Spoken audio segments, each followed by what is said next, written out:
I'll guide you through how to use ClickUp. If you found this helpful, don't forget to like and subscribe. First, open your browser and head to ClickUp.com. If you already have an account, simply log in. If not, you can create one by clicking the Sign Up button located in the top right corner of the homepage. Begin by entering your email, then click Next. You'll be prompted to fill in your full name and create a secure password. Once you've completed all the fields, click the Play with ClickUp button to continue. After that, check your Gmail inbox for a verification code.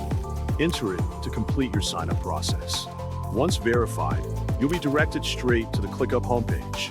From here, you can begin organizing your workflow by clicking the plus button next to the Spaces section to create a new workspace. Give your new space a name, choose an icon, and optionally write a brief description to clarify its purpose.